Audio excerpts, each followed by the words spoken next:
All right, welcome everybody. I am super thrilled to have Josh Nichol on this call with me. So Josh, hi, how are you doing this evening? I'm doing well. It's wonderful to see you again. I know it was Texas that we last saw each other. So it's just over a month ago now. Yeah, But it seems like so much time has passed, but yes, that's crazy. yeah, that was our first time meeting was at the Journey on Summit. And it's interesting because here we are both in Canada, one province apart, and we just hadn't had a Yeah, chance to do this yet. So totally. it's always funny. Absolutely. It's been years probably that I've been hearing your work and wanting to connect. And Yeah. I guess that's the way it is with busy people. We're passing ships, but it was awesome to be able to spend time with you in Texas. Yeah, likewise. It was lovely. And I'm just really glad that we're getting to do this today. And I think what really intrigued me about bringing you here was like just getting to know a little bit more about like what shapes how you work with people and horses Mm, now, mm, like what are mm. you finding is your driving motivation and what are some of the Mm. bits and pieces that inspire you the most about what you're doing currently? Yeah, it's actually been really cool because there has been such a move to deepen connections and understand what it means to be healthy within ourselves and in relationships and with horses. And that's just been so cool, and it's been amazing to watch over the last, I don't know how many years, as that's really deepened, to kind of watch the process for people and society. I think as a whole, it's kind of an interesting space, excuse me. And I find for myself, the fun of it has been, um, for myself personally, I've always been a relational person. I really have a hard time being outside of um, dynamics that are not striving towards health. you know, Okay. um, Yeah. so as a person, I really love to figure things out and try to understand. And so that's been an inspiration for me from the beginning with my horsemanship. And the balance is that I also really enjoy doing hard things with horses, and taking adventures and working on challenges, and trying to find the balance between what it means to attend to the relational elements on an adventure together. That's kind of been the neat thing. And it's been really fun to watch the balance of I would say a lot in my clients and other people. And the movement right now is so importantly dialing into taking care of the relationship, and that to me has been such a beautiful piece to observe. And yeah, that's been really great. I've observed a lot of people become quite interested in my work for that reason. Like, wow, just what does it mean to connect? Actually, I'm not sure what you think of this, but I was visiting with a friend just a couple of days ago, and we were chatting about this in regards to kind of like, post-war. There was so much time where everybody was just trying to get by, and Mhm. just live. And I think that actually really infused into horsemanship, where it was just like, you got to just make things happen. You just got to get it done. And that kind of infused the perspectives around training and being with horses, because it wasn't really about how you felt. It was just about, staying alive and doing the things. And we're kind of maybe cresting out of that generationally, maybe, I'm not really sure, but we're now in a place where we're really able to just sit back and consider how we feel about a thing. And that seems like that as a society is starting to shift. And you're seeing it so steadily in horsemanship, which is a wonderful thing. Well, and I think you're onto something there. And I know certainly for myself, one of the things I find really fascinating as a therapist is seeing the parallels between how people were parented of what generation and what the parenting Right. attitudes were, Yeah. right? And if you were sort of told that children should be seen and not heard and obedience is Mhm. expected and you're Right. disrespecting me, and there isn't this understanding of attachment and trauma and nervous system and needs, because what was happening at the time was those were either A, not really part of the awareness, but also B, like we didn't have the luxury to meet our needs. We're in war, Right. we're in, even before that Yeah. Great Depression, Mhm. and so we Mhm. see these generational sort of adverse things happening in the world that impact people's parenting capacity. And then we see these attitudes sort of shift down and trickle in and impact the kids. And then we see those kids grow up. And so we're seeing a whole generation of people whose relation to horses is like, that perception of dominance and, I need to make you see me as the dominant one. And all this stuff around dominance theory really caught on, even though it's been largely debunked, because it fits with, I think, those parenting attitudes of, well, you should respect me and I'm in charge. And it's got a real parallel with that authoritarian sort of parenting style that's borderline somewhat, in some ways abusive, could turn abusive very easily. And there's a silencing quality and this expectation of, you need to override what's going on for you to look after me. And there's this projection of something from the parent onto the kid. And it's almost like there's this whole generation of horse training that is based on this. It's like, you're supposed to be different to make sure I'm not, don't piss me off, basically, right? Because I can't regulate myself. So I'm going to make you regulate me by you having to adhere to some sort of standard that isn't really working for your species, but it's sort of like this interesting passing down, on that level through attachment style, and through parenting style. Yeah, totally. And I'm not sure if just the expanse of the internet, or, like, it just seems there's just been a real infusion as of late, where we're not living in such a microcosm anymore, that has really allowed that little spark in almost, in so many people, of wanting to be valued, wanting to be heard, and then recognizing you're not the only one. And if that wasn't a part of the summit, I don't know what was. Just this sense that there's a lot of people that are seeking a deeper way and a deeper connection, and I just think that's beautiful. The biggest challenge that I feel like we're all faced, and I've actually been looking forward to talking with you about this, it's just the tendency of that happens when we start talking about regulation and settling the mind and finding balance in the nervous system. The temptation is that as we're seeking that, our world becomes very small. And then the process of being able to, activate in a relational way to engage the world is then really the art. The first art is, can I be aware of myself? And the second part of it is, can I go into the world and exist when I feel stimulated, when I feel things come up, when I, how do we interact with that? And that's been probably my biggest, I don't want to say challenge, but it's kind of like the thing I feel very passionate about is, what does it mean to go into challenge, to go into the world? And I talk a lot about green, yellow, and red, and I'm curious to get your thoughts on kind of how that fits in as from a therapy perspective, and a much more educated perspective based on the human mind. But this sense that it's kind of in the yellow, that's where the best training happens, but it depends on how deep your base is. So it seems to me there's some correlation between base deepening and then testing, and base deepening and testing, because it seems like people will often try, and I know for myself, I've had moments like this in horses where you're so trying to deepen your base and it feels really good in that moment, but then if you spend, I don't know if it's quantifiable, but there's a period where if you spend too much time right here without testing, the brain desires that space and doesn't necessarily end up knowing how to activate it under stress. So I'm not sure, I'd love to get your thoughts on this, but so it seems to me that it has to be back and forth. Like, it has to be build and then test a bit and build. So your kind of brain gets into this process of recognizing we're doing this for this.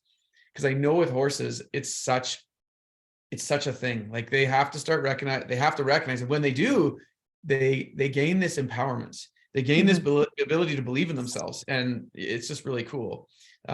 So yeah. I love what you're talking about here, because so I'm trained in somatic experiencing, among a number of other therapies that work with trauma and work with the nervous system. And one of the things that I think is really interesting to kind of play with is this idea of I'll name a bunch of concepts because I relate to what you're saying from a position of a number of maps that I use that I find are really helpful. So when people think of regulation, they think of, here's a bunch of skills and tools that I can use to calm myself down.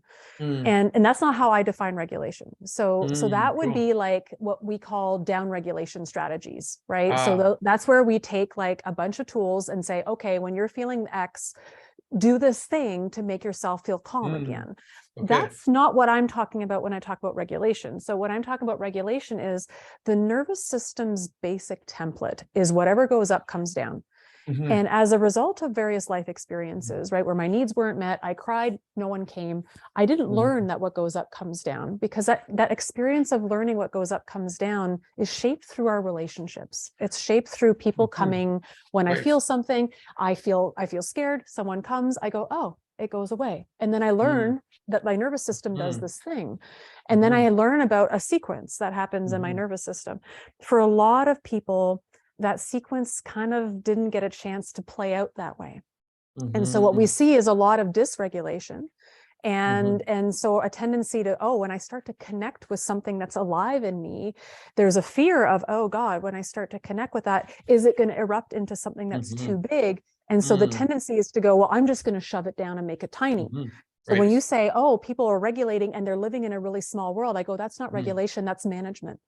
Right. Cool. So that's an attempt at trying to keep things under wraps because I'm terrified of what will happen if I let go of the brakes.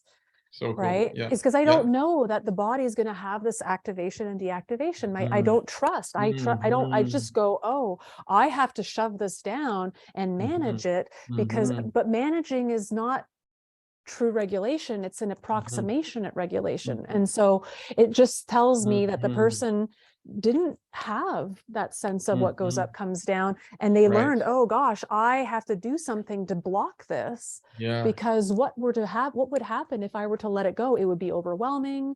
I might cry forever. There's all these things, right? And so there's almost like this contraction, and contraction shouldn't be equated to regulation, right?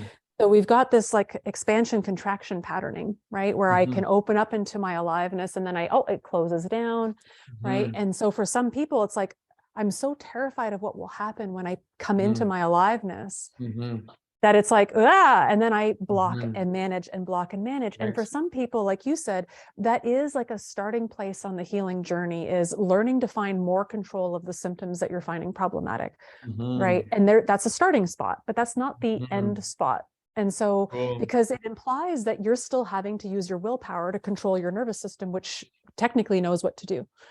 And it tells me that there's a fear of what were to happen if I were to let go of control and stop the managing, then what would happen? Right. And right. Because it's almost like, and so what you're talking about is like, oh, like this idea of being over or under threshold, right? Is like, if I keep working in sort of to use your analogy, I use the traffic light a little differently, but to use your version of the traffic light, if I'm constantly like in the green where things are easy and there's nothing really happening, that's lovely. And for some nervous systems, we want to spend a lot of time there because they never got to know what that felt like. Right. And that's what needs to happen, is the experience of hanging out where there's a lot of safety. And there's a lot of, because the nervous system feels different when it feels safe. And if there's been a lot of dysregulation, then that's actually a really nice goal, is to hang out in that. And for other nervous systems, though, to stay there permanently isn't, like you said, it isn't really helping to have that experience of what goes up comes down. It means in some ways I don't trust that my nervous system knows how to do this if I leave safety for a moment. If I leave safety and feel some gas pedal, that, I'll move through a threshold and peak and come back down and go, yay, I did it, And it's almost like there's this terror or this fear to kind of let go of the brakes, come up, feel a threshold, move through to the other side, which is different from feeling something and going, oh shit, and then shoving it down. Right. And that's very different from what I, conceive of as regulation. Right. I love that, because it doesn't feel, it always has this kind of tension around it for me. But I think it's because people don't know how high it's going to go, and the height of what that is going to feel like, and then we tell ourselves stories around how high it's going to get or what's going to happen. And I love the word management, because and this is my own view, but it becomes a fake regulation. Management is actually not, that makes so much sense, because it's not actually, we're not actually regulated, especially because we're trying to stay in control. So it feels better than being totally dysregulated, but it actually, and that's why it makes our world smaller, because now we have to start keeping things back to stay in that spot. And honestly, I feel like this is such a big thing. Like this piece to me is so crucial, because this is the temptation for people with their horses. They want to, like, if I can draw out of people, what their desires are with their horses, and you can inspire and find what their soul speaks to. And, it's like, this running across green fields or doing these things, their soul speaks, but our minds have gotten to a place where it's like, I just want peace. I just want calm. I just want things to stop. And I think that speaks to, a society that is generally lacks clarity around what it means to be regulated. Where we haven't even had the discussion seems like it's really just coming to the forefront that, mental health and various things are it's not as common, or it hasn't been as common in, I travel in a lot of Western circles, and it's not common talk when you're hanging around with a bunch of people that are in the agricultural business. But it's that's just so big, because I talk about horse life skills. It's like, we think it means, when the horse starts to get up, that this is 100% bad and they have to be calm. But there's so many different types of energy that the horse can bring up. We're just always used to any energy that comes up is always bad, because it always is attached to an emotional negative. And for me, it's like, I actually love my horse's energies to come up, because it's not until they come up that we can speak to them, that we can talk to them. And number one, there has to be a sense that energy up is okay, and that we can have the conversation. And I feel like that's just so key with each other too, right? We have to be able to have the things come up, but recognize it's a safe enough place. Obviously, we want to be respectful to each other and feel safe. But if the energy can't come up, then this is kind of almost a prison then, because now it's like we're trying to contain or control the horses rather than allow them in safe ways to bring up their energy in a way where they can tell us how they feel. We can manage those energies and help them understand how to move them in a way where we're all safe. And once you feel, I say this all the time with horses, is that you don't need to be in control. You need to give them what they need to feel safe. And if they feel, then they're in control, but you're not in trouble. There's something around this whole idea of control is just a facade, because we're really not ever in control. We're just hanging on to what we think gets us by. And there's really not this beautiful, the power is in the release. And just this, I love these currencies on the earth. And I think this is so beautiful, because it's like there's this currency on the earth where there is this kind of relational way that speaks to all creatures and all things. It's just such a beautiful resonance, because once you kind of touch it, it's like, oh yeah, that seems to work for horses, and that seems to work for people, and it's kind of this beautiful thing. Kind of touched on it at the summit there, just in regards to that universal language. But I think it's such a cool thing. It seems to be where the bigger struggle is. It's like regulation almost seems like a managed break. I just need a break, rather than I'm okay. I'm okay. And that's very different. And even your breath, did you notice how it expanded there as you talked about that, right? Like you just shifted from regulation as a contraction, which is not how I'm defining regulation, right? To, oh, I can be okay, and I can trust that my nervous system knows what to do, right? But what happens is that there's so many experiences where it wasn't safe. Right. So I think of people, right, where when something went up, it didn't go down. It went up and it was terrifying, right? Or it went up and it was violent, or it went up and it was abusive, or it went up and then it went so up that it wasn't able to come back down except through shutting down. And so that's another attempt at regulation, is going from survival into conservation and shutdown, because it's like there's nothing coming, nothing's getting better. And the only way to kind of bring this back down is to either shut down or appease and try to regulate the source of the scary thing. right? Right. And so I'm no longer at risk of being harmed. And so when people find that their safety is through managing to stay small and to appease and to shut down, because that's what that's what's going to get them to not be harmed, then to connect with their own aliveness feels really terrifying, because it's like, well, what else is in there that I'm not connected to? And maybe it's my rage. Maybe it's my fight response. Maybe I don't feel like I can voice my rage or my fight response because I'm going to get in trouble, or I'm going to get rejected or abandoned. And so, and some people don't understand the differentiation between like aliveness and like energy and gas pedal and like dysregulation, right? They equate the two, or they equate like, you know, aliveness in terms of that aggression of like needing to say no and violence, right? And so there's all these like distinctions. And you said something interesting a while ago that I thought was really helpful, is that like people just assume all big energy is bad, you know? And I go, that's to me the distinction between arousal versus activation, right? All arousal is just gas pedal. That's all it is. But activation is a very specific kind of gas pedal. Activation is like the fight or flight, right? Yeah. And so people go, oh, they equate all fight or flight, all arousal with fight or flight, right? And go, if you see any fight or flight, it's bad, back off, you know, don't do the thing. And I go, well, there's a lot of gas pedal that isn't that. And then, you know, and you can be running at a higher speed or doing a nice trot or something and be completely feeling safe and in safe relationship and in connection, right? But it's kind of like, it reminds me a little bit about that distinction between like natural conditions and captivity conditions. In the wild, right? If you look at like how horses deal with boundaries and relationships in the wild, they have mostly affiliation. Right? They're mostly affiliative beings. If you look at like Lucy Reese's work on ethology, super cool, right? Like they look at them, there's not a lot of conflict within wild bands, right? Affiliation is what allows you to survive. It's the survival of the kindest, right? It's the survival of like who gets along, because that's a lot more sustainable to the body to be in a state where we feel safe and relatable, because then that means we're in good harmony and the threat's out there. Right? If we're constantly infighting, then we've got way less energy to deal with the actual threats coming from the world, right? And so what that means is that, oh, okay, we're safe, we're connected, we wean ourselves from our mums when it feels right to do so, not when humans tell us to, you know, there's lots of space. And so there's all this safety and all this development, and it's like there's this landing strip to come back to.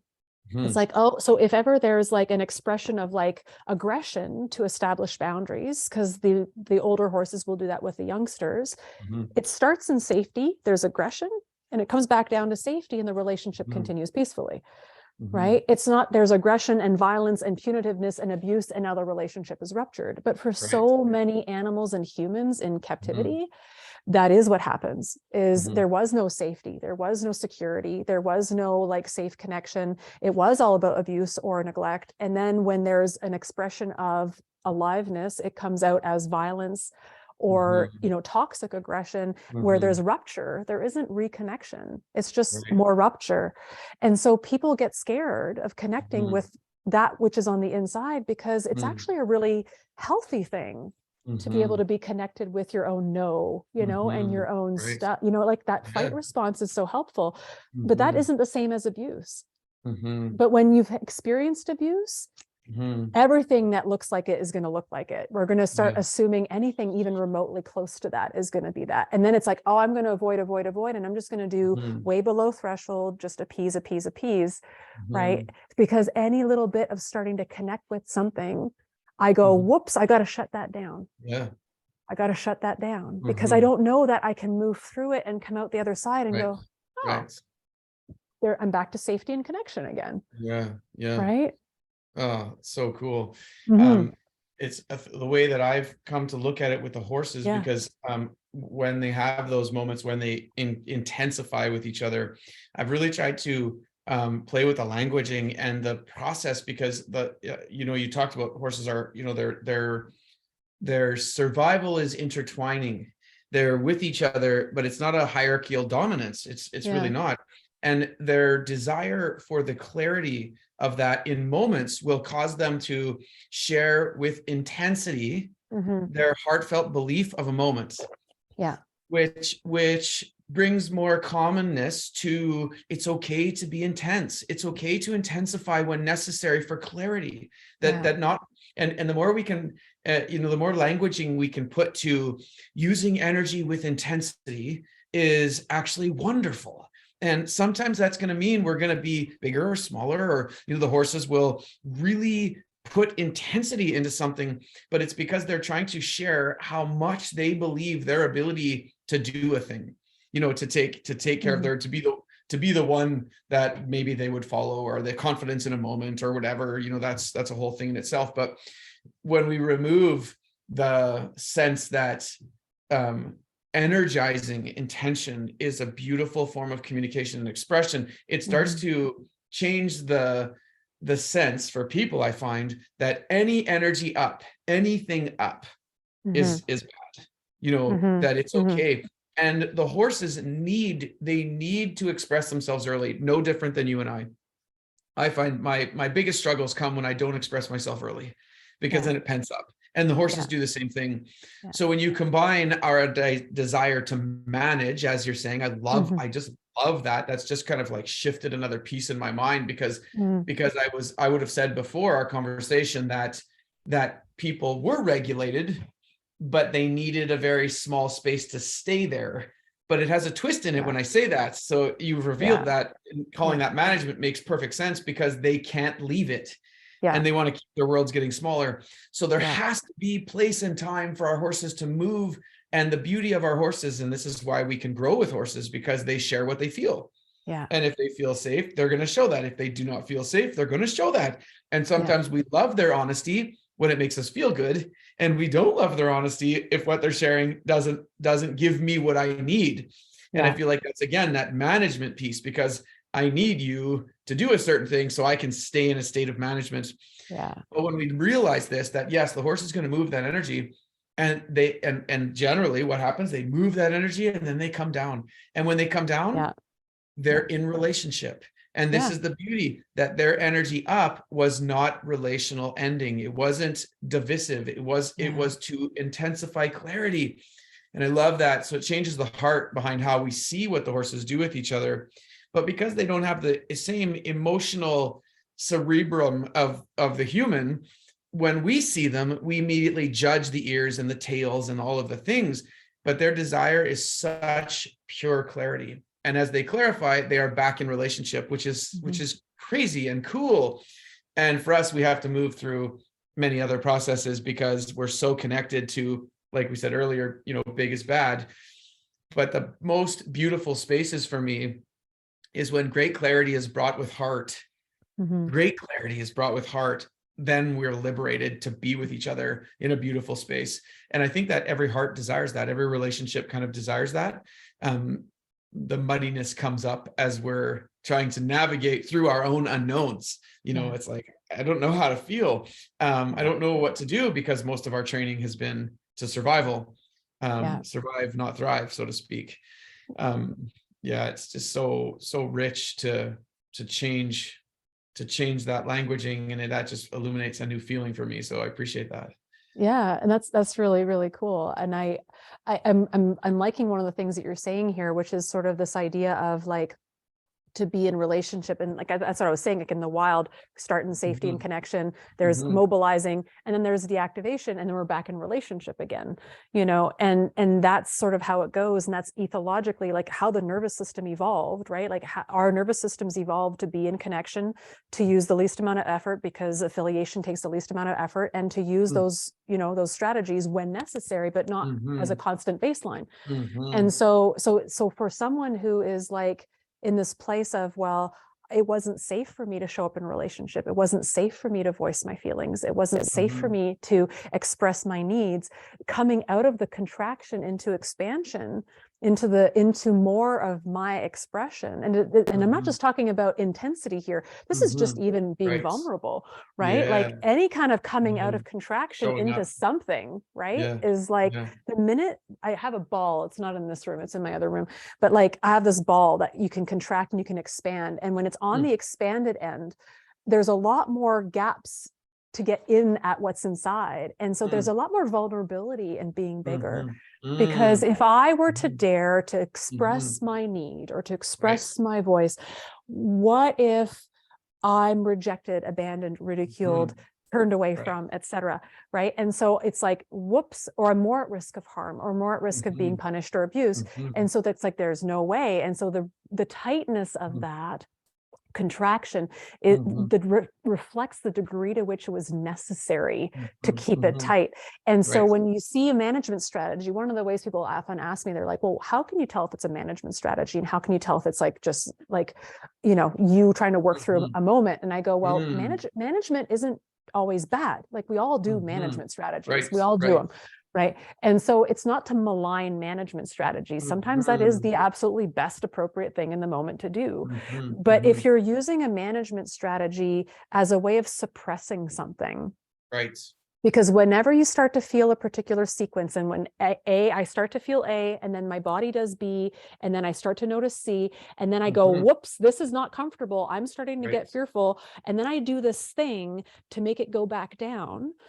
Then that to me tells me it's a management strategy. And if the thought of not using the management at this point in that little sequence raises terror and activation, then that tells us that it's management and not like, recovery, right? It's just, oh, I've learned that when this starts to happen, I can control it. And then I have a temporary sense of feeling more in control, which again, like for some people, that's a really important step. Don't get me wrong, right? Like learning how to put on the brakes when there were no brakes, super useful, right? Like that's what I mean. Like that's not malign management, right? Like there's a place for this. And for some people, learning healthier management strategies is a really valid step in the process. It might be really important to learn a breathing strategy or a meditation strategy or some sort of something, and do that instead of, going into, alcohol or drugs or what have you, right? Like, so fair, that's fine. But there's more to it than just substituting one method of control for another one that's perhaps less harmful, right? There's more going on there. And so for me, it's like, oh, what starts to come up when I start to think about letting go? And that's where we have to work from, is like, oh, there's something I'm afraid of, that my anger will come forward and then I will become violent like my great uncle so-and-so, right? And so I'm not going to let that rage out. And so then we have to kind of do some of that work, because there's a real terror in coming into my own aliveness. And it's interesting because the nervous system doesn't distinguish between what do you want to call, like bigness that is more enjoyable and bigness that is perhaps not so enjoyable, right? Like, if we're going to open into something that's really pleasurable, that means also we're letting go and loosening the control on things that may also come along with that, right? Totally. And so it's one of those things, if we want to like experience more pleasure, more relaxation, more goodness, more aliveness, and that means we're also connecting with more grief, loss, rage, and not that this is meant to be projected onto the other. Right? That's not what we're also advocating for here either. This isn't about, oh, I'm going to allow my aliveness and suddenly I'm going to become this enraged individual and harm my horse. But that's the fear. That's the fear, right? That if I come out of this contraction and this management, I'm going to connect to something that is going to be harmful, and God forbid, and so I'm just going to keep keeping it tight because that feels safer. But it's so black and white. Like, that's the place that I don't feel damaged or do damage. I feel like that's where that it's better than, So, and maybe you're right. Maybe there's moments there. Well, no, it's like there are moments when that is better, especially we can catch ourselves and then we can start recognizing. And for me, that's all yellow lights. Like that's all That's that Yeah. place where you can slow things down a little bit and you can start. I often think about this, about stepping back and third personing your moment, right? Like, can I just slow it down, Yeah. step out of my body and just Yeah. see my pattern for what it is? Like, just see what I'm doing. And the more often I can do that, the more I can kind of adjust it, you know, and I love the idea of adjustments. Just adjust 1 degree, you know, like if you can adjust 1 degree in a moment with your horse, you are excelling. Like, this is excellent because it's training brain matter.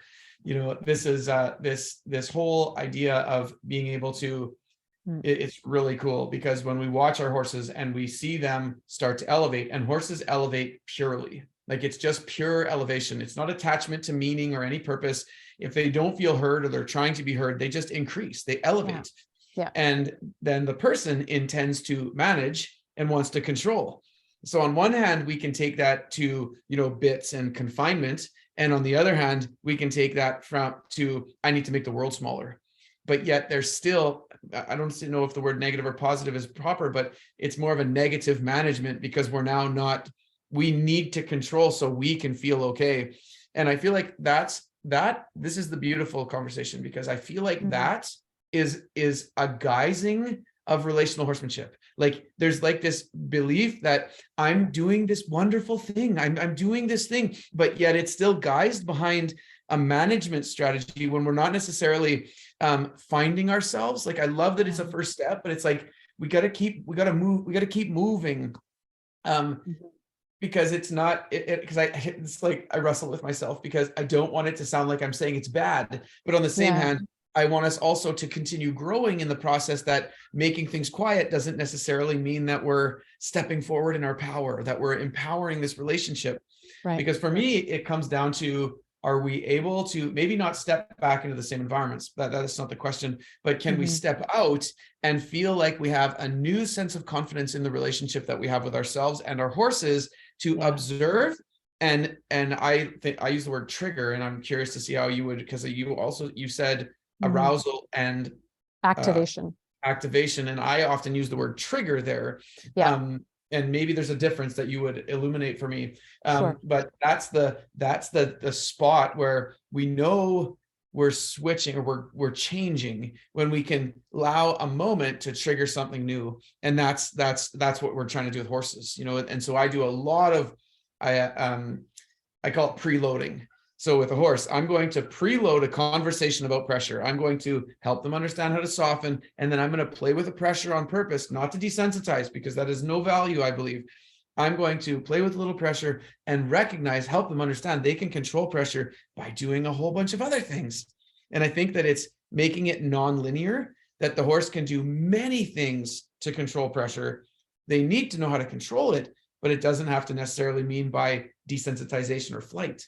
They can process, they can think. And I think that would be the same with people, that we're trying to recognize there's many ways to engage with energetic stimulation. There's many things you can do. It's not just linear, like it's going to go horrible or I need to contain it, you know. And I feel like, so there's something we'll play with the horses where you turn them loose and you ask them questions, and you do not attach yourself to what they say.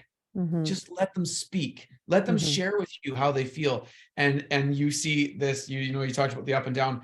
The horses need to be able to have that release as well. And I feel like because of our desire or our need to control, we stop them from having a voice. So then what happens is it compacts their voice. And then this is where we self-prophesy. Because you've contained them for too long, then they realize they're trapped. So then they leave, and then you're right. You know, they are going to blow up, and they do a thing because you tried to control it so much. So you almost self-prophesize because they weren't allowed to just speak. And most of the time, if they could just speak when it's small, if they could just move their feet, or you would let them share their opinion, that you didn't need them to be perfectly quiet, that you could just let them share, because you're right. Just because they're sharing doesn't mean they're going to buck you off, or they're going to run away and never be caught, or, you know, whatever. And then slowly what happens, I find this area of yellow starts to grow, and we recognize it's just beautiful conversation. It's just beautiful sharing, and it doesn't have anything to do with my personal value. You know, and this is... It reminds me a little bit of this idea of finding the mid-range. right? Mm-hmm. Between not having any juice to work with and having too much juice to work with that we're flooding the animal, right? Right. And Right. so it's like, it's not about flooding. It's not about Mm-hmm. going over threshold to the point where it's so far beyond deliberately. And I'm not talking about an animal that is automatically sort of, or easily over threshold because of, past history, and it's Yeah. easily hyper vigilant or hyper aroused because of its past experiences, and you're working in rehab and it takes Mm-hmm. a while, and Mm-hmm. so the animal is routinely up there regardless of what you've done, and so Mm-hmm. that's a different context. But like Mm-hmm. forcing way beyond threshold as a flooding as a training technique, Right. no, Yeah. like, right. Yeah. So, Yeah. but then people go, well, I don't want to do that, so I'm going to do completely so far below threshold that nothing Exactly. happens, right? Right. And so again, for me, I go, but there's a mid-range, right? And I think Yeah. when you Totally. talk about the yellow, like you're Mm-hmm. using your traffic light a little differently. So I'm going to speak to how you use it. Your yellow Yeah. to me Yeah. feels like a mid-range, Yeah. right? Totally. And Totally.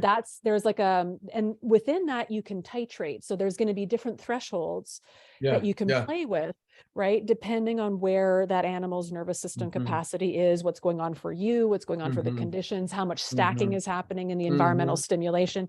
And Mm-hmm. so for me, it's kind of like not necessarily inducing big energy because I want to be able to feel powerful, because that's Yeah. also been abused, right? Right. And so this Right. is where I can appreciate when people go, well, I don't want to go into any aliveness Yeah. because look at all these ways it's been abused, right? So Mm-hmm. when you said the self-fulfilling prophecy, I was reminded of a quote by DiGiorgio, who said, we create a flight animal by controlling what we think is a flight animal.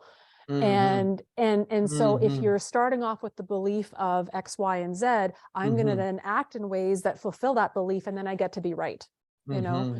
And Mm-hmm. so it's kind of like, if I keep, playing below threshold, or poking, but holding back, because Mm-hmm. I don't trust what's going to happen, then we end up having the very thing that we're scared is going to Yeah. happen. Yeah. And as opposed to, well, can we titrate? Can we start with creating relational safety? Because again, when I think about a lot of horses in captivity, a lot of them didn't learn that what goes up comes down in the Right. same Right. way back to safety, right? Because Mm-hmm. again, most of them were weaned too young. They Mm-hmm. were handled, they were kept in confinement, they might have been mishandled, they might have been with owners that were misattuning, they might have been Mm-hmm. exposed to abusive training methods that were Mm-hmm. flooding them Mm-hmm. out, Mm-hmm. and so with a lot of aversive and abusive pressure, and so that does happen. And Mm-hmm. so because of that, we've got a lot of horses who don't know that when they start to feel something, Right. that they're going to be able to move through and come back Yeah. down and still find safety, Mm-hmm. right? So Mm-hmm. it's Mm-hmm. almost like, oh, like, how do we then start by creating the terrain Yeah. where we're establishing safety with each other, that, hey, it's okay, I'm not going to be punishing you, I'm not going to send you way beyond your Mm-hmm. threshold, I'm not going to do those things as a deliberate mechanism to try to control you, right? Mm-hmm. I Yeah. want your aliveness, right? Mm-hmm. And I also want to be safe, but I also want your Mm-hmm. aliveness and Right. your choice, right? Right. And so we start establishing that safety with the nose and, allowing Mm-hmm. the voice. And then it's like, okay, and then it's like, there's a little push, and let's Mm-hmm. see Mm-hmm. what Mm-hmm. happens.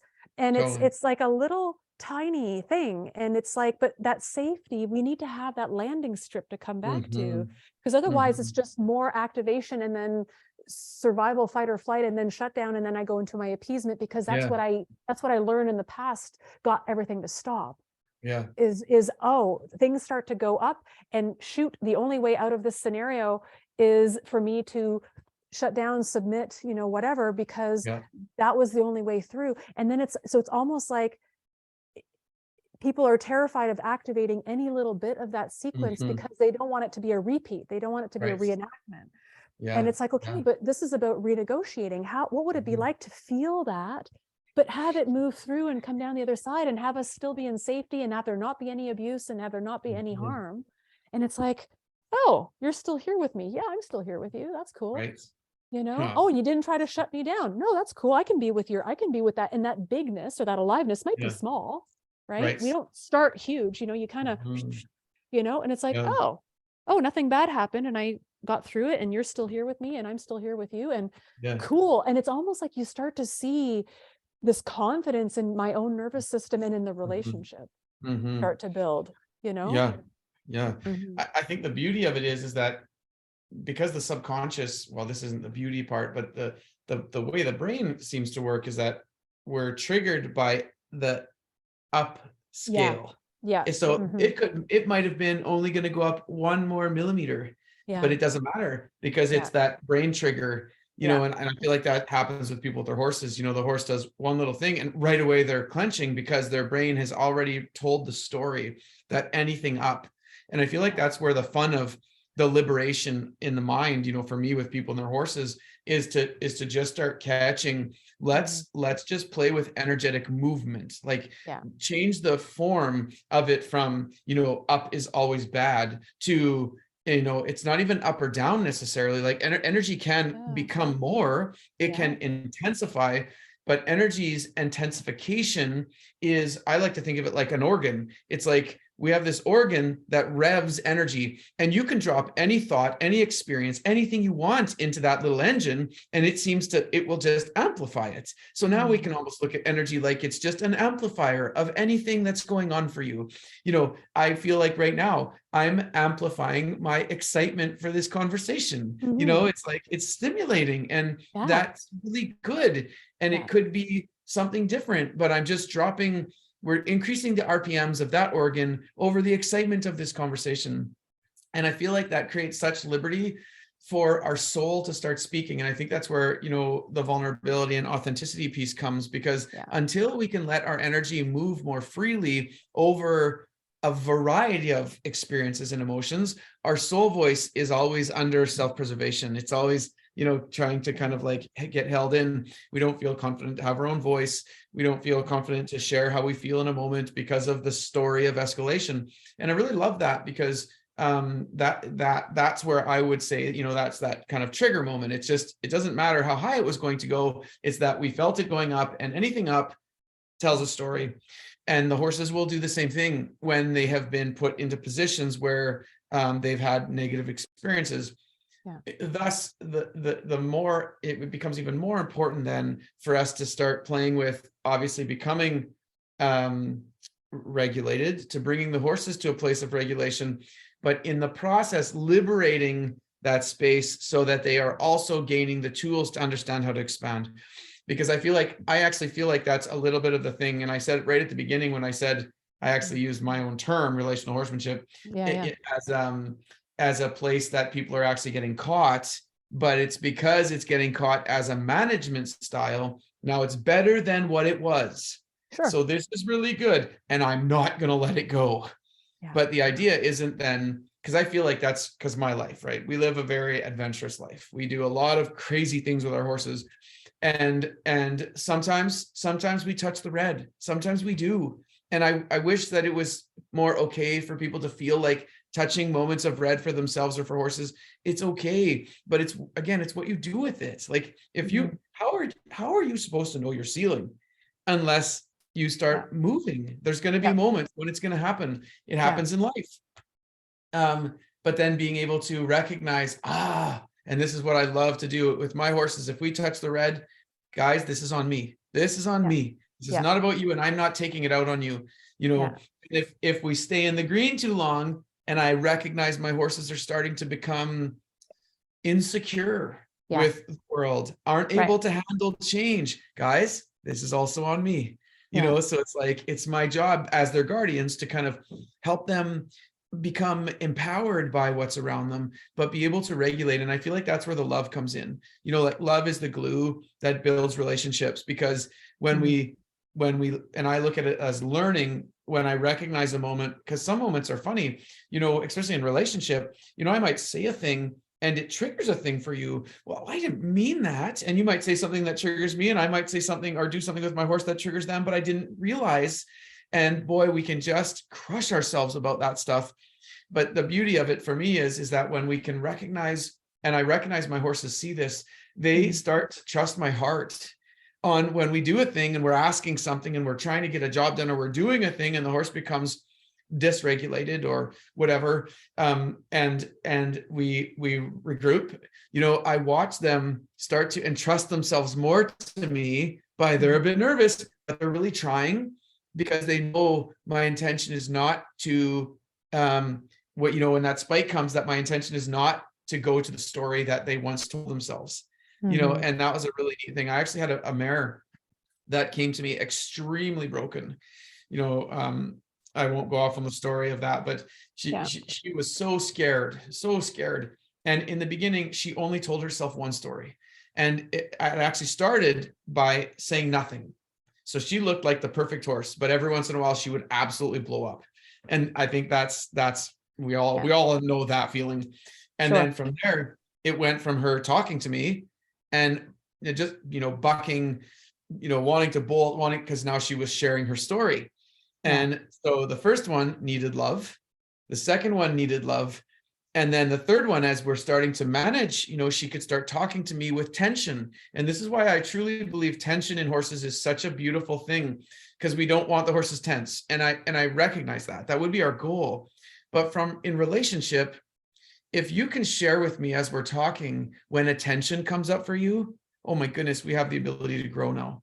But if there's no tension allowed, then we're back into that management strategy where you can't be tense because it makes the relationship feel awkward.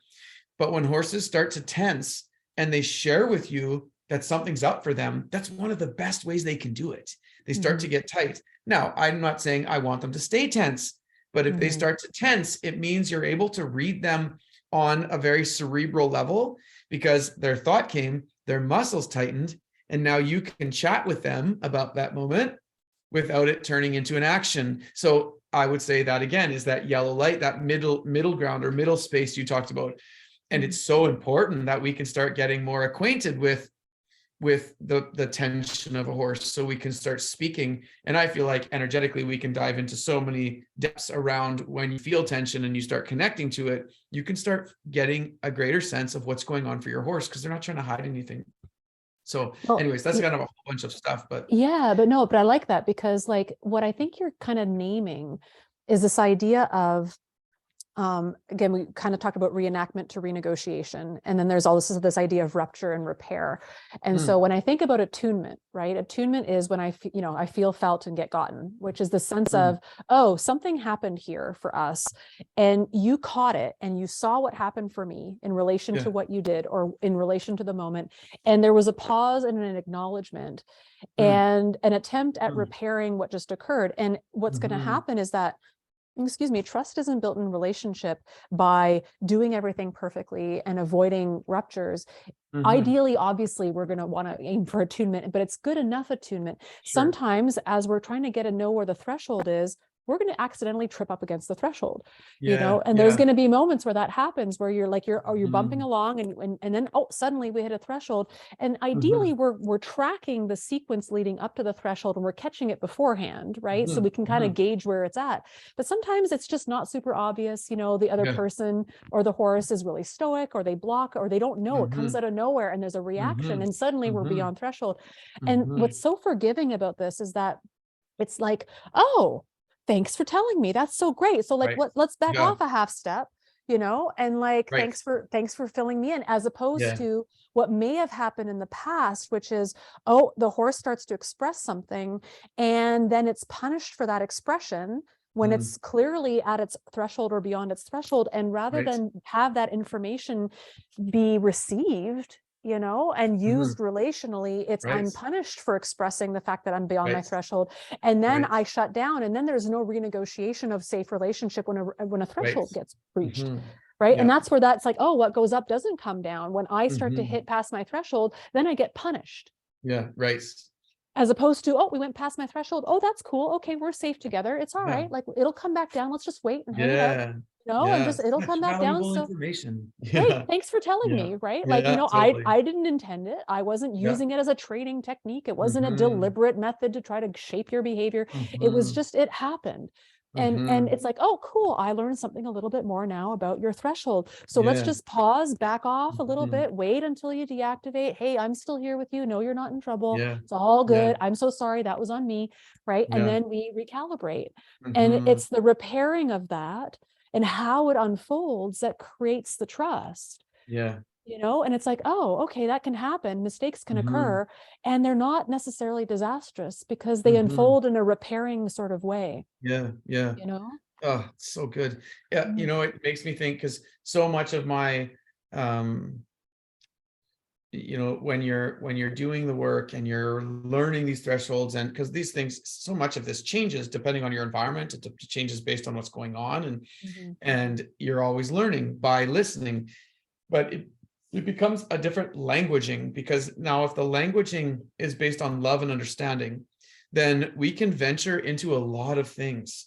Like you and I can go pretty deep if there is a loving base, you know, of acceptance. And now we can talk about a lot of things because now those things are interpreted through that connection, the lens of acceptance, rather than those triggers meaning lack of acceptance or lack of love or lack of, you know, dependent, and again, management. And that, honestly, that's the heartbeat. Like I feel such conviction around this right now, just in the processing of, you know, people desiring deeper relationships, is that, you know, my conviction is, I'm so excited about that. And that's beautiful. And let's rest in green. And now I'm going to add not in management, and then build strategies to take ground so that you're not needing green, because this is the thing. Because then the thing is then anytime we're trying to challenge or to grow, it can threaten the management strategies, or it can threaten our green zone. And that honestly is kind of like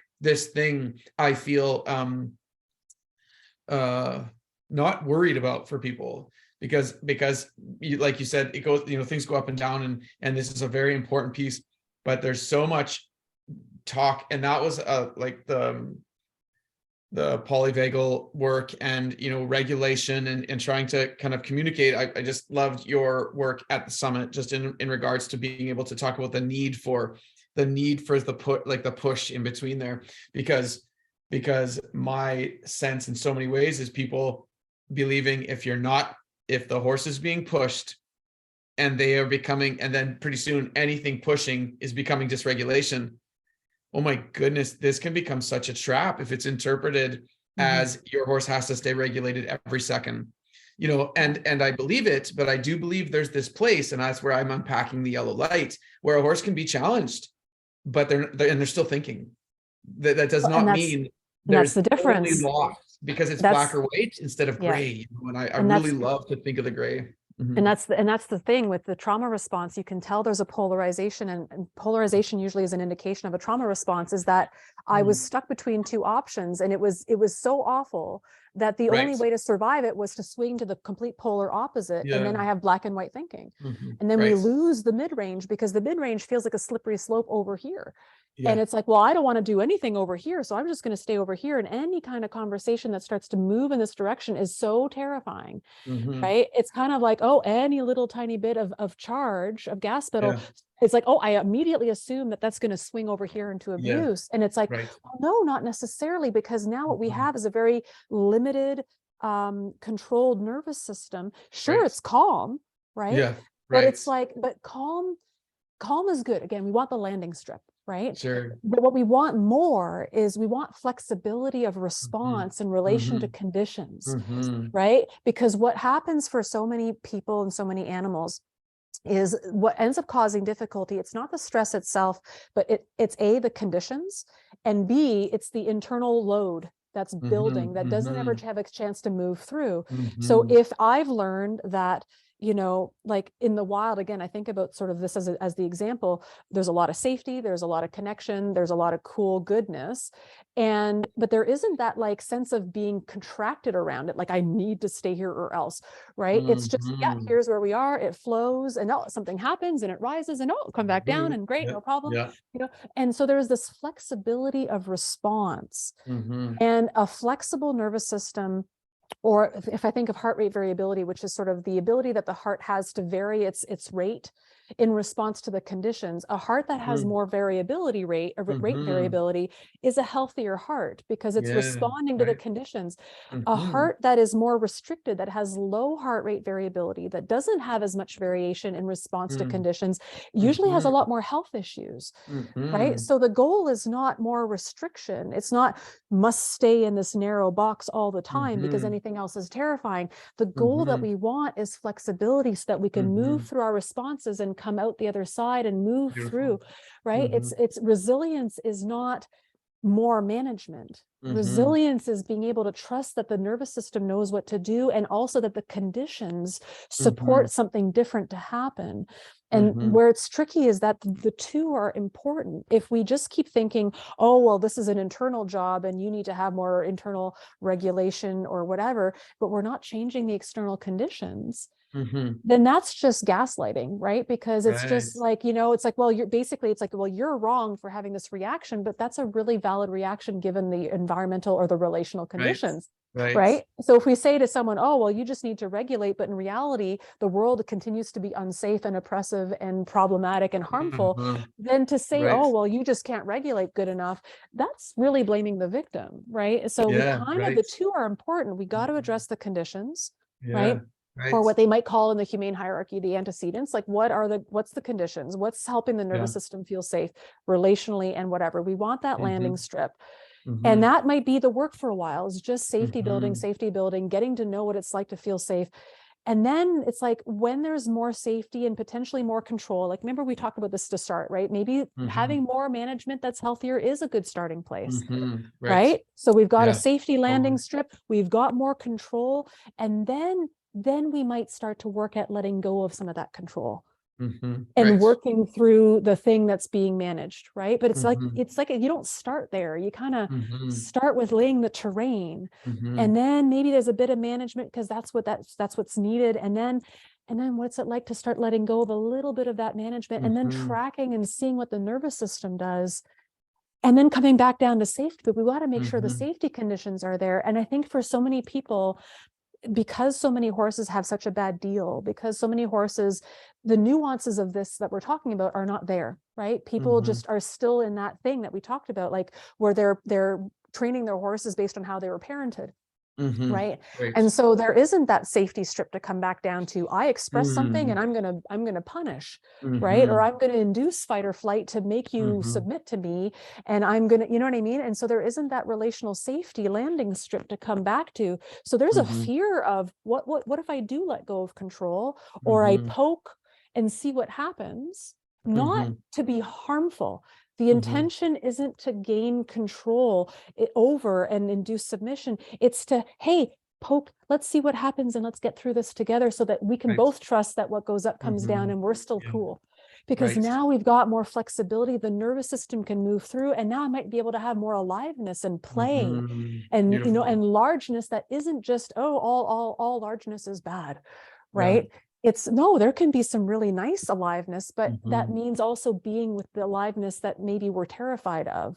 But in a non-punitive, non-abusive, not trying to induce, you know what I mean? Like this isn't about training methods that are about creating a punishment to induce a behavior. Totally different intention, right? Well, and I say that the conversation is coming from the language of love, so that and that's the base, right? Because if it's coming from the language of love, then it could never mean A, B, and C. It's not in that. And it's funny that we have to constantly be re-referencing that, because so often as the longer you talk about re-referencing it, people start telling themselves the story of the more dominance based, the more and this is such a big piece for me. I did a course a little while ago called Empowered by Pressure, and it's the sense that I truly do believe that when people when we can get to a place where we have enough knowledge to become regulated, the first goal of good horsemanship to me is to create regulation, because there's no connection until there is a regulated togetherness, that you are regulated and so is your horse, and you can come together and you can see each other like the avatar. I see you and I know you see me, and that's generally where there's multitudes of tears in my work. This is where when the two meet and they see each other for the first time, and not through the lens of the non-loving languaging, whatever that is, self-preserving guardedness, and the horse sees the person sees the horse. It's a beautiful place. And then we must move to a place where we're now using pressures and playing with pressures and redefining them. So we'll talk so much about the redefinition of pressure, that you can start feeling pressures and observe wonderful things can happen. So when you can become empowered by pressure, only when you have new vision, only when you can see and not be triggered and stimulated by old minds. Right. And, I just love it because I feel like in so many ways we're very much so overlapping concept. For me, it's not, I don't have the languaging, which I'm just so Yeah. loving this conversation because you're putting such beautiful languaging to feel. And that's the thing with the horses, is that I want it, for us to succeed, we must have soulful languaging around movement of energy, of communication, and relationally we have to be able to see each other. And for the horses, when the world isn't just right, and I feel like that's the next move after this great desire to just, because I feel like people have been for so long in dysregulated relationships that all they want from their horse is to have a regulated relationship, but it has this manipulative element because they have never had one. So then their horse gives that to them. So now they can't push the edges because they just want to be in a regulated. So it has that, I say manipulated because, and I know people aren't meaning to, it's not on purpose at all. They're just so thankful to be in a space where they can just feel their horse and they feel that they're not pushed into an overstimulated environment. The empowerment comes as we feel the green and we feel the beauty of those relationships, but we recognize that there is a great need to gain the life skills of, okay, how can we then handle pressures in a new way? How can we manage these moments? And that really is where I find horse relationships just begin to bloom. And I believe for us too, when we can go through a moment and we have skills to lay over it that are new. Cindy and I have chatted about this with our kids, and I'm sure you have some thoughts on it, but we are not trying to make our kids' lives easy. Like, we're not. We actually want their life to be somewhat challenging while they're in our home. We don't want to obviously protect them from, safety, like at peripheral majors. But I mean, the ups and downs, we're like, okay, and then we want to mentor the skills around new perspectives around handling those things. And I feel the same with our horses. It's so important to let them experience these things, but then be there with that language of love to support them, to see it different, to be rejuvenated, to feel like they're gaining skills. And this is where empowerment comes, because when we can look at life and we can see that we could, go into things and actually feel like we can come out of it with a new mind, all of a sudden our world starts to expand. And I believe that's where the reference this is predominantly what your work is. I know it's just transforming minds to see different, to heal and grow. And I feel like for myself, a lot of it, the work with the horses is to do that too. It's like, when do you need to regulate? And then how can we now change the form of why you dysregulated, so you could see that you did not lose control. You are not losing control. And I think this is the thing. You don't need to control a horse. You need to provide them with what they need to feel safe. And then you need to give them skills. Yeah. Well, and what's interesting is there is a little bit of letting go of control, but it's trusting there's a template here. It's trusting that there's a blueprint, and trusting that if I choose to let go of my management, that something will move through differently. But if because I'm also wanting to say something here too, like you said something a few times, which is this idea of doing it from love, right? I'm doing this from a place of love. And immediately what's so interesting is I went into this place of, for so many people, they were abused and they were told, I'm abusing you because I love you. Right. Oh, wow. Right. I'm doing this. This hurts me more than it hurts you. Right. Where violence and physical punishment were used from a place of love, right? Because I'm trying to control you. I'm doing this because this is for your benefit. And so when I hear you say, I'm doing this from love, already I can hear the whole population of people who have been told this, where this was weaponized. Right. Going, well, Josh, you're terrifying me, man, because like I was told that stuff was done to me with love, and therefore I can't distinguish between what you're saying and my experience of abuse, where I was told that I'm being like, intensity was used, but in a punitive way, couched in the language of love. Right. And so this is where it gets interesting, because it's like, oh yeah, I love what you're saying. You're coming at it from over here, but for so many people, it was actually way over here. And so if that was true for some people, it's like what you're saying is, you're terrifying me. You know what I mean? Like I can already see, you can see where the split in the community comes, right? Is like, oh God, like, no, I don't want that. I don't want to be, because that was manipulated. That was distorted. right? Totally. And so like, what is love? What does it feel like? And so for me, I think about this, it's less about convincing minds, but for me, it's about the bottom up, like working with the thing that's in the body. So when I'm working with Mhm. somebody or I'm working with a horse, there isn't a lot of conversation. People often think, oh, you're a therapist, you're doing talk therapy.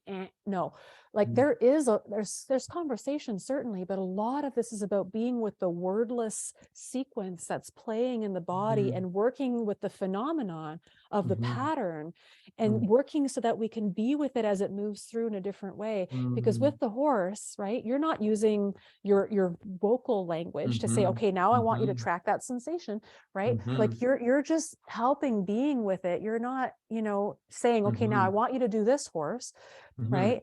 But so Mhm. with a human, we often think, well, with humans, because we have language, we can talk and say these things. Now I want you to Right. do this. But it's like, Mhm. but that's still coming from this place of trying to willpower my way through my experience. Right. And it's like, oh, so what happens if I let go and just track the sensation as it moves? Yeah. Right. And it's like, Beautiful. whoa, that's scary for people, because that means, again, letting go, coming out of the talky talk is Right. another letting go layer, and Yeah. just tracking the body response and tracking the energy as it moves. And that's where you have to kind of work really small, Yeah. Yeah. because it's like, if I were to not be talking or not be doing some sort of management and I just track the sensation, that already is a letting go Mhm. and following what the Right. nervous system does. And Yeah. it's like, oh, and so we kind of have to like, it's all of this to me is about, this is where we're stepping a little bit beyond sort of like behaviorism in a sort of standard Mhm. way, right? Because if you Right. come at Right. this from a standard position of like operant conditioning, right, where it's like, negative reinforcement, positive reinforcement, negative Mhm. punishment, positive Yeah. punishment. If we think of the Yeah. 4 quadrants, right, what we're talking about here is a little bit outside of that, Mhm. right? And so if you're only ever within those 4 quadrants, you might hear this conversation and go, oh, well, you're justifying this or you're justifying that. And it's like, actually, no, the intentionality is very different. This isn't about shaping a behavior. Right. What we're talking about here 100%. is about flexibility of response and being with Yeah. what happens in the body and in the nervous system. And the intentionality isn't, I'm going to put pressure and then release the pressure once you do the thing that I've asked. We're Right. not at all talking about negative Mhm. reinforcement here. That's a whole other conversation. Right? Totally. Like, you know what I mean? Like 100%. Yeah. there's a place for negative reinforcement done well. There's a place for positive reinforcement done well. You know what I mean? There's a place I for that agree. kind of behavior shaping stuff. Yeah. But this here is about being with the response that has been shut down and helping to be able to move through the load and create more Absolutely. flexibility in the response and in the relationship safety. And the intention isn't about, well, I want to make you do something, so I'm going to either add or remove pressure or add or remove something yummy in order Right. to ensure that you're going to do more of a thing that I want you to do. That's So operant conditioning. This right. is different, what we're talking Yeah. about here, Yes. right? Yeah. Like this is Ah. about like the shape, this is a Mm. nervous system capacity building and relational building, and not conditioning and behavior shaping. That Mhm. comes later for Mhm. me, Yeah. right? This is all Well, I preliminary, right? yeah.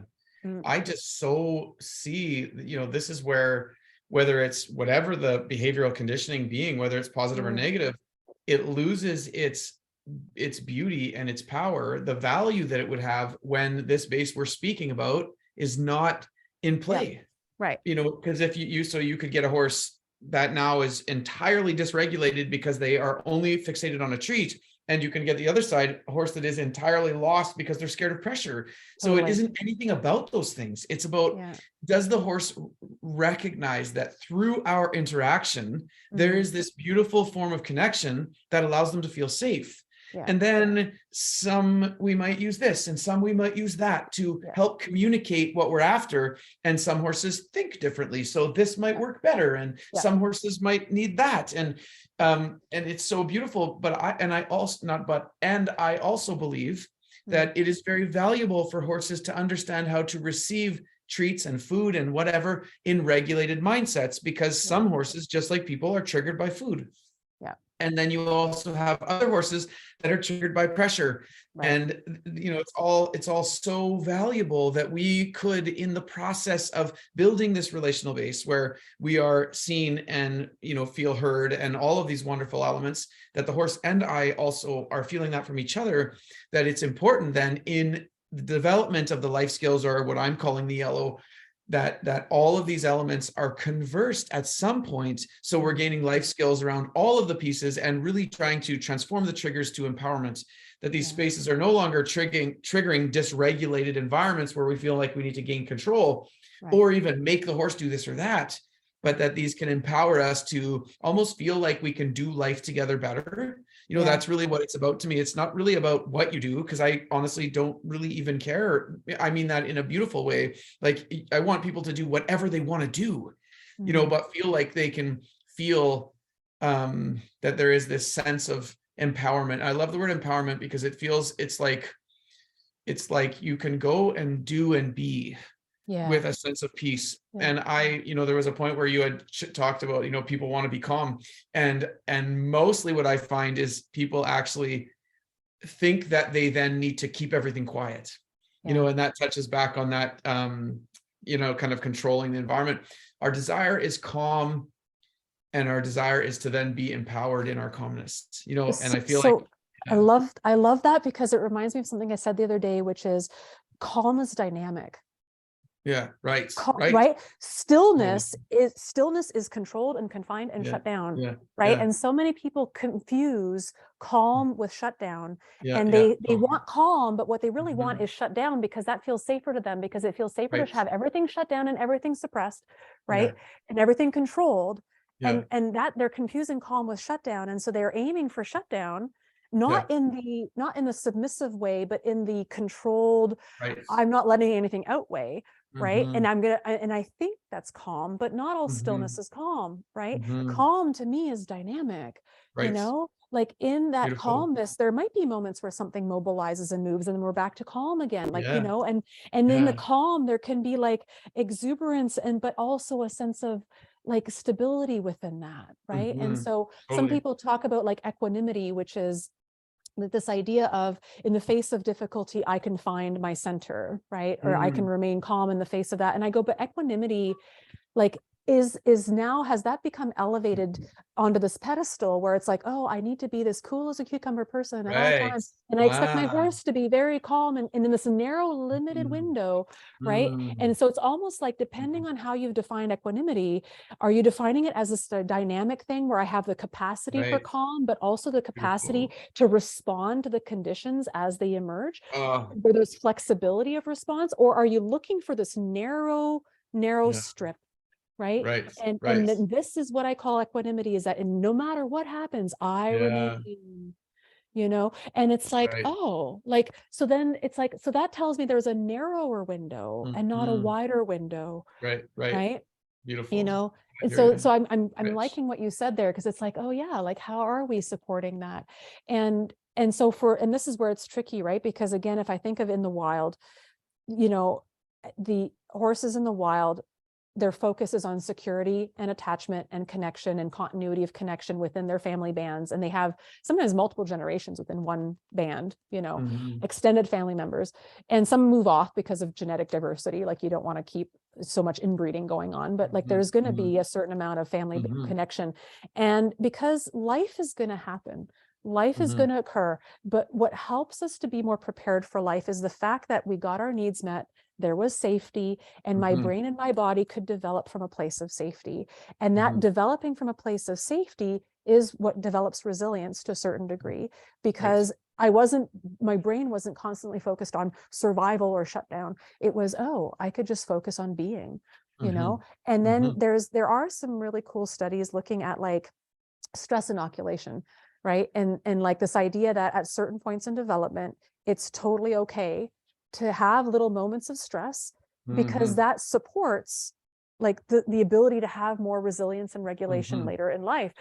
But it depends on when that happens. And so in the wild, it occurs in ways that function, because there's the landing strip and I come back down. In captivity, so many horses don't have that. And so this idea of stress inoculation of, oh, well, a little bit of stress is okay, is met with, again, so much resistance, because for a lot of horses, it's constant stress. And there's so much misattunement that there's a fear that if we make this okay, it's going to justify abuse. And so we don't want to go down that slippery slope.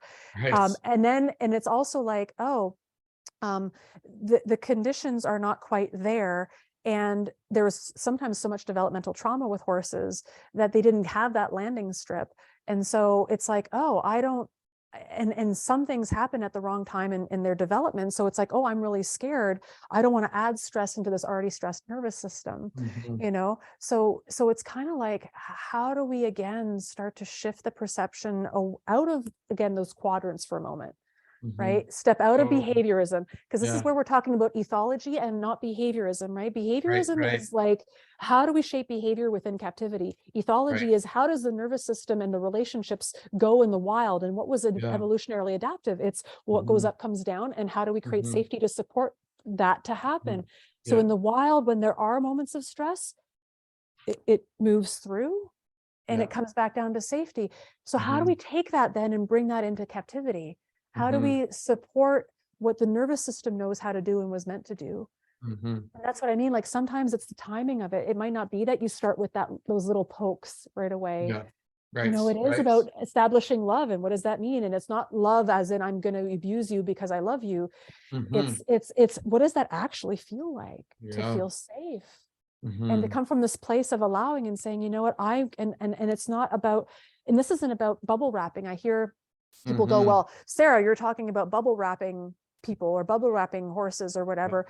And I'm just like, no, not at all. It's how do we create the landing strip so that when something does get poked, we've got a place to come back down to. This isn't about avoiding stuff, but we want to set the conditions so that the stuff that happens is experienced differently. And that's what's called renegotiation, what Peter Levine calls renegotiation. You know? Yeah, I love it. Because for me, that is exactly the key is so we bring things down until we can renegotiate. And you keep coming down and down and down and down and down until both brains are online and you renegotiate. And then you spend enough time in renegotiation that there's trust. Only when there's trust and some confidence can we take our renegotiation and begin working on empowerment, which is then playing with pressures, but now seeing those pressures from that renegotiated perspective.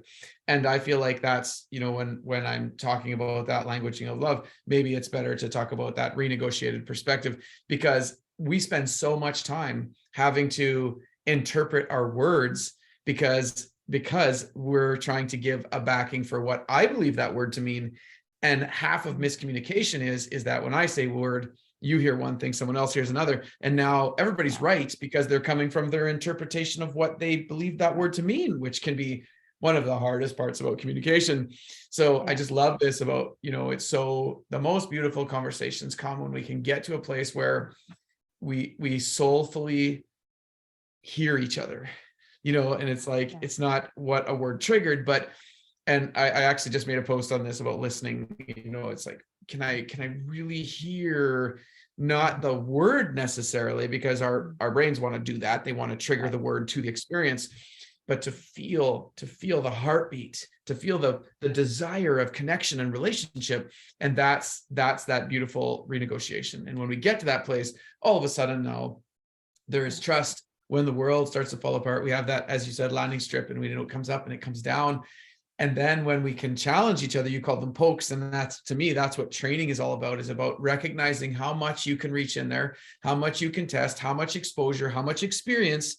Because for me, there's an element of the more proactive we are about redefining these things, the better chance we're going to have to renegotiate those experiences in the moment. The less I'm going to be charged by my triggers, and the more I'm going to be able to, you know, kind of fall back on the proactivity and the new definitions.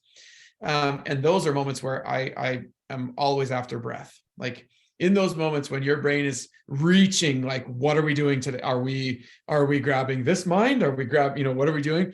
Just, you know, breathe. And to get that, I find that, you know, in those moments, just by breathing, you can actually help your horse, because I have something that I call the law of intensity.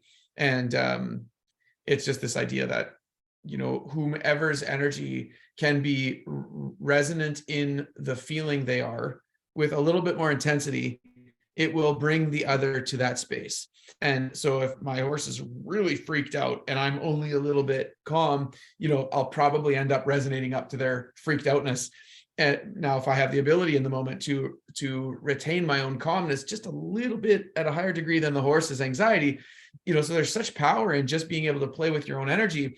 If maybe you can't renegotiate your state, but if you can just try to breathe through and get to a place where you can help the horse feel your stability in that moment, this is also a valuable kind of like interim space, and I think that's where we're talking about management, because that's a positive management strategy. That could be very helpful, right? That's what I mean. Like, not all management is problematic. Like, there's going to be times where the management is useful.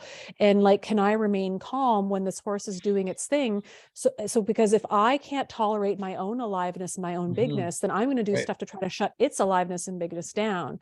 And so if I can remain in my own okayness, but that might mean maybe in the beginning, I do have to breathe because that's the best thing I've got right now. And then as I do my own nervous system work, it might be that I don't have to do so much breathing when my horse gets big because I'm still regulated in spite of what's happening for them. I might feel a little bit of something, but I'm able to kind of work through my own pendulation, right, of my nervous system state in spite of what's happening there without having to do a lot of managing, right? But we might start with that. We might start with that. And that's a cool place to be. And all of this is like, the renegotiation, I hear about like what you were saying earlier, renegotiation isn't just how I redefine a term, but every time there's a new threshold that works through in a different way, that's a renegotiation. And then the next one, and then that's renegotiated. And every new threshold is a renegotiation. And so renegotiation isn't just the foundation. And then after that, I'm doing other stuff. All of that is renegotiation. Right. And it's like, oh, that's so cool. Like, so anyway, I'm just realizing the time. We've been at this for almost like an hour and 45 minutes. And I'm like, YouTube videos, people stop usually listening after like half an hour. So I'm like, oh man, we could probably keep talking for hours here, but I'm just really enjoying this conversation. It's super cool. I'm getting so much from it. This has been really valuable for me too. I find that's one of the biggest struggles. I'm very heart-centered. I'm very energetic based. My desire is to create frequency and connection. And so often we're restricted by words. And so often, words can have great bridges when they're demonstrated to us through a heart-centered focus. And I feel like that's a lot of what our conversation is. So I just as I'm thinking, as we're, talking about sharing this with whomever would like to listen, that would be the desire, is to hear the languaging through a heart-centered desire, a relational connection. And sometimes our triggers will take those words and want to take them to different places. And the heart for me would be to hear them from the heart's desire that we have to build relationships and deepen connections. I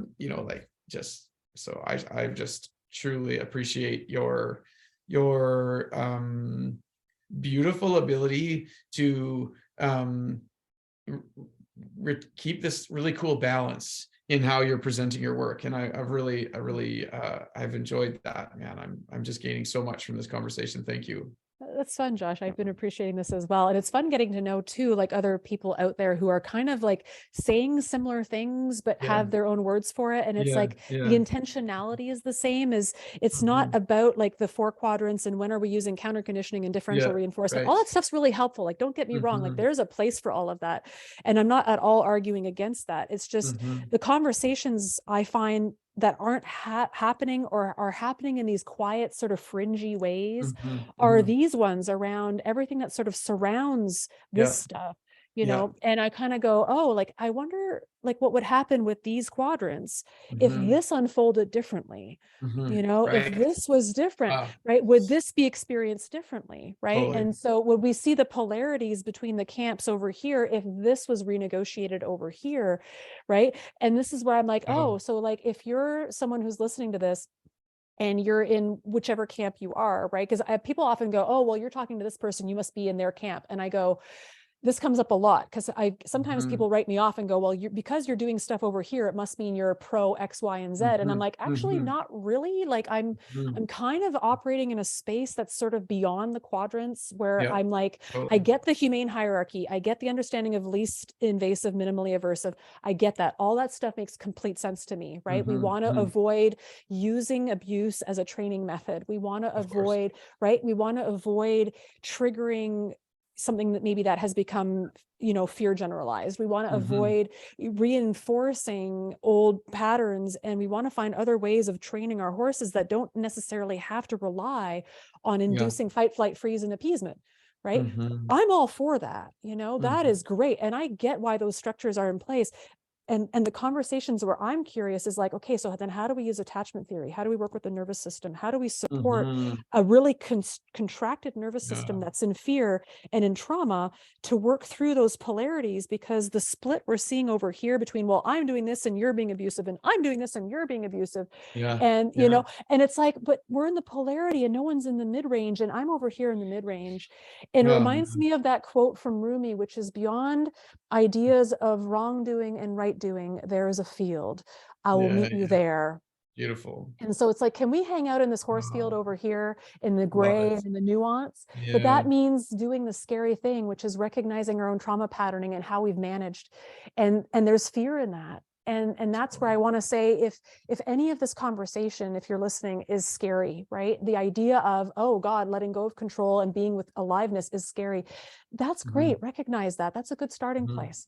Yeah. And Right. there are ways of working with that. Somatic experiencing is a really cool way. Parts work is a cool way. There's so many cool, like, trauma therapies that are based in this understanding that work Mm-hmm. through that are Yeah. almost like the human equivalent of what we're talking about here, to grow that in tiny, tiny, tiny ways so that it's not overwhelming, so we can find Mm-hmm. that mid-range again. So if that is Yeah. true for anyone who's listening, like, it start with where you are. And if that's Mm-hmm. where it is, Beautiful. know that it doesn't have to stay there. The safety of the polarities, the safety of the Yeah. black and white, that was necessary, and that may still be necessary for you for right now, Mm-hmm. right? If the idea Yeah. of leaving your polarity end feels scary and terrifying, and you find yourself like shutting down and going, nope, this is what I know, and doubling down on that, just then be curious about that response. There's something Yeah. about coming out of the contraction and what we're saying that feels terrifying. And Right. it's like, Right. okay, no Hmm. problem. That's cool. So there's, just know that that isn't the end point. That's just where we are right now, you Right. know? Well, It, and I feel like the biggest reason I feel polarity feels comfortable for people is generally mm, stimulated by a strong negative. So we observe something really negative happen yep, here. So yep. you're not wrong. Yeah, And that's right. then that makes us feel justified to sit over here. Yes. And this middle ground we're talking about, what I like to use a term called the pro-con insight. And what it means is that everything has a pro and a con. Every experience, every tool, every perspective has a pro and a con, and some might be very tiny. Some pros might be very tiny, and some might have very large cons, and it might be the other way around. Some have very small cons and very large pros. But when you're looking at things from the middle, you're going to be able to see the pros and the cons, and you're going to have to work through the hardness of maybe releasing somebody that you observed that spent a lot of time in that negative. And that might be a beautiful work, or not seemingly beautiful in the moment, but a work to do to release that, which then allows you to see the beauty of the whole picture. But the more polarized I find people are, the more story they're telling themselves, the stronger story they're living in. And when I say story, I don't want to diminish the intensity of it, because I don't mean it that way, but our brains are telling us a thing about an experience that we had, and it's like, because I feel like that's the case, is that's generally what stops us from being able to get to the middle, is Yeah. that story we're living in is polarizing us. And again, you're not wrong. And most struggles I find, and I'm sure you see this every single day, is this person's sitting over here only looking at the negative here. This person's here only looking at the negative here, and they're both right. So from that pro-con kind of perspective, you're able to see that both are right. And it's only in that moment that we can really, and I feel that with our horses too, it's like to get to that place where we can see what the horse is seeing as their struggle or their con or whatever it might be, and say, I feel you with that. I feel it. I feel it. Right. And most of the time, just being heard diminishes it. But Yeah. anyways, it's probably getting on to, you're right. There's so many things we can dive into, but Oh, no. But I mean, it's helpful, right? Because just even this idea of pro con, we're still in the black and white. It's like, but it's right, like recognizing. So if that's true, like, right, oh, like that was safe and it was necessary to move from one mhm, to the other, right, that was needed. And it's yeah, like, so if we're going to have relationship, how beautiful is it when we're both able to come out of the contraction yeah, together yeah, Yeah. right? And be vulnerable together and allow some of that aliveness through, regardless of what it looks like, without going Yeah. back into the shutdown, without going into appeasement, without going, oh shit, it's scary. I'm going to just Mhm. put my stuff away, and I'm going to Yeah. like, because somebody said this to me recently. They said, I like what you're talking about. I like about like watching for the horse and making sure we're not in a reenactment and we're not like sending the horse too far beyond threshold on Mhm. purpose, like not as a training tool, Mhm. right? Mhm. And they're like, I'm doing all of that, but I'm absolutely terrified.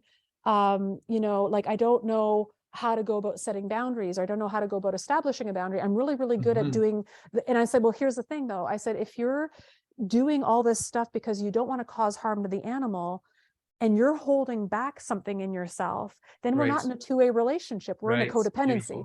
right? Oh, You're not showing up in the relationship now. You're yeah. going, oh, shoot, I hear what you're saying, Sarah. I don't want to harm my horse. So that means there's something in me that needs to go away so that I can prevent my horse Yeah. from being traumatized. And I go, Oh, okay, right. But so if there's another polarized position, it's like, okay, but like that tells me that you learned a long time ago that you had to go away in order to be in right. relationship. Right. Right. And so it's like, so what is missing here? And it's like, oh, I'm terrified of showing up, because what if I show up and something happens and I cause harm? I'm so scared of causing harm that I'm going to hold back. And then as a result, I'm going to have horses walk all over me, or I'm going to have, Right. Right. and there's going to be no boundaries. And now we're in Oh, the polarity again. And it's like, oh, so what would it be like if we started to imagine what it was like for you to, come out of this into a little bit more, yeah. Yeah. Yeah. right? And it's like, Oh, oh, that's scary. And it's like, well, that's where the work begins, right. because the Right. polarity shows up there, Yeah. and it's like, oh, okay. And so it's just such rich conversation, because Mhm. this is where so much of whatever happens in the 4 quadrants and the Yeah. humane hierarchy and the Lima and all this other stuff, super great. But it's Yeah. like, that is all imbibed and directed for a lot of people by the unresolved stuff over here. Mhm. Oh, Right. there it is. Right. There And it it's is. like, oh, so let's work in this field over here. Come meet me in the field, as Mhm. Rumi says, right? And let's hang out Mhm. here and do the work. And then when we go back over to this place, our experience of this Right. changes, Totally. We right? see it with new eyes. Right, because our nervous system is different. This isn't just about Yeah. convincing minds. Mhm. It's not the Beautiful. story mentally that my brain is telling me. It's the body story that my nervous Mhm. system knows. This is Mm. not verbal. This is, yes, it comes with words and thoughts, but the body story that is driving this polarization over here is a felt sense body story. It comes Mm. with words and beliefs, but it's Yeah. driven by the body story. Oh, It's driven by the sensation and the unresolved yeah. activation. Oh, Right. oh, And that's what's like, that's where it gets juicy, because I'm like, oh, it's not just about changing and having affirmations and going, I can do this and I'm a good person. right. That's all top down. Yeah. If Yeah. if we're Right. not changing the underlying body Mhm. story, and we're Yeah. not working with that body story, anything else is just willpower. Right. Right. Right. It's trying to Right. convince yourself and tell Yeah. yourself a story to try to change this other story. Mm. And it's like, oh, we're not going to get there that way. Right. We're just not. Yeah. So my presentation at the Journey On Summit, which was Think Like a Therapist, this is sort of where I'm like, oh man, can I have 2 hours? Because I'm like, this is like, this is what I mean. It's not like there's so much nuance, Mhm. right? And then how are we working with this and having a lot of compassion for the Mhm. polarities, because that was the necessary thing to survive. I have Yeah. no Totally. no judgment towards the polarity, because that Right. swing was needed. That was probably the safest option, was to retreat into that Right. polarity. Right. Right. And it's like, you know what? Mm. That's cool. That's where you found safety. And that felt better than the opposite. But it's like, I have no judgment towards that. I step on the outside and I go, that makes sense to me, that your nervous Yeah. system, Totally. that's what it needed Yeah. to do. Yeah. Right. Totally. Yeah. Yeah. Totally. And then how can we keep moving forward? That's right. Yeah. That's right. Yeah. That's right. Yeah. Yeah. So, Yeah. so good. Yeah. That's interesting because, my presentation at the summit, the 3 elements of, being able to find yourself Yeah. is really the field. Can Yeah. you live in the field? Can you get to a place where Yes. you're not controlled by a story as much as you can just release and be within yourself in that loving space? And then second, showing up authentically in the space. Can you just present yourself and be okay to do so? Because now you can interact and feel. And then when you interact then with energies around you, are you able to stay present? And when we get to a place where we're able to move in this, now pretty much anything you do is going to write a different story, you know. And it's just so beautiful, because I feel like, you know, my way of coming to it just is very energetic and feel based. And but I feel like I love that sense of the field, because that's like, oh wow, doesn't that give kind of this pillar of like, here's where we're headed, you know, here's where we're so rich. Thank you so much. Thank you so much, Josh. This is a really fun conversation. I'm glad that we did it. Yeah, totally. I 100% agree. I've just gotten so much from it. Yeah. Very, very cool. I love these kinds of conversations. Thanks for meeting me in the field of gray. Yeah, there you go. Right on. There it is. There's the title for this. Yeah. Meeting in the field of gray. Meeting in the field. You know, there's my new interview series title. Totally. Isn't that the truth? Right? Yeah. Totally. I have to relabel all my other interviews now. I've got to relabel them all. Awesome. So fantastic, cool. Josh. I'm gonna end the recording here, but thank you for your time, and this has been great. So yes, thank you for having me. Yeah, for sure.